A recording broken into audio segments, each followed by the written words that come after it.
बालिकुदारे त्रिपुरार मुख्यमंत्री जगतसिंहपुर जिला बालिकुदा एरसमा निर्वाचन मंडली रे प्रचार करिसेंती। त्रिपुरार पूर्वतन मुख्यमंत्री विप्लव देव भारतीय जनता पार्टी विधायक प्रार्थी सत्यसारथी महांती सभापतित्व में बीजेपी पार्टी ऑफिस सम्मुख एक कार्यकारिणी बैठक अनुष्ठित हो जाइछि।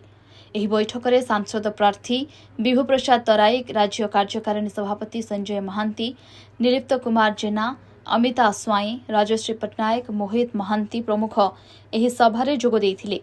एही सभारे विप्लव देव बिजु जनता दल उपरे बर्षिथिले एवं कहिथिले पांडियान शासन ओडिशा रे चलिबो नाही।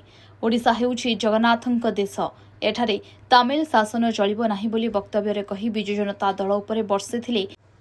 जगतसिंहपुर प्रशांत मल्लिकଙ୍କ रिपोर्ट, अर्नव न्यूज ओडिया।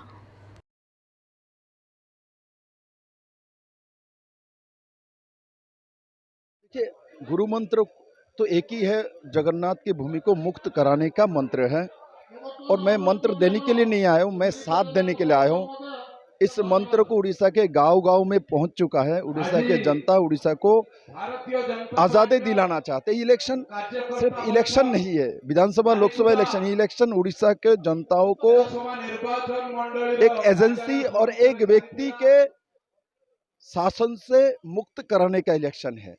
मैं मानता हूं उड़ीसा के जनता उसी दिशा में निकल चुका है। भारतीय जनता पार्टी के कार्यकर्ता को मैं ये बताना चाहता हूं, आप जनताओं के पास जाइए, जनसंपर्क करिए। जनता आपसे आगे निकल चुका है कि जनता इस बार उड़ीसा को आज़ादी दिलाना चाहता है। भारतीय जनता पार्टी के जो कार्यकर्ता वो साथ जाए, साथ निभाए और उड़ीसा के भविष्य को निर्माण करने के लिए एक साथ काम करें।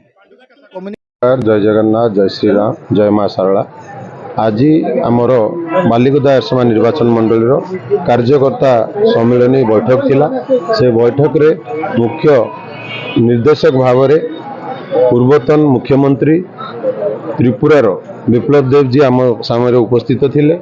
से माने समस्त को मार्गदर्शक भावे मार्गदर्शन कर समस्त कार्यकर्ता को केमती 1 तारिख दिन समस्त कार्यकर्ता समस्त घर घर जाई केमती बूथटा भल परिचालना हवा, समस्त जनसाधारण को केमती जाइए आह्वान दवा कि एथर परिवर्तन, कारण जनता डिसाइड कर सारी एथर परिवर्तन से विषय से माने हमको मार्गदर्शक कराइले।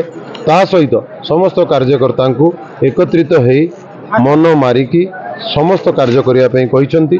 प्लस बीजेडी और कांग्रेस रु बहु संख्यार जो लोक माने दल छाड़ी बीजेपी रे जॉइन करचंती, तांकू आज ए फैमिली मेंबर हिसाब रे ग्रहण करी आगामी दिन रे केमिति 1 तारिख दिन गोटे गोटे भोट प्रति घरु सबू भोट केमिति भारतीय जनता पार्टी की जीवो से विषय रे भी कहिले। से या भी कहिले कि ये जगन्नाथंकर माटी, ये ओडिशा माटी, कलिंगर माटी, ये अशोक कर माटी, सबू विषय रे से माने लोकन को बुझेले। ता सहित सी कहले गोटे नन ओडिया ए माटी केबे मुख्यमंत्री हो पारे। आसंता 4 तारिख रिजल्ट पर माननीय प्रधानमंत्री ऑलरेडी कहीकि जाइछंती 6 तारिख दिन डिसाइड हम ओडिशार किए जड़े पुओ किंबा झील जड़े मुख्यमंत्री हो पारे, नचेत 10 तारिख दिन आमर शपथ हम।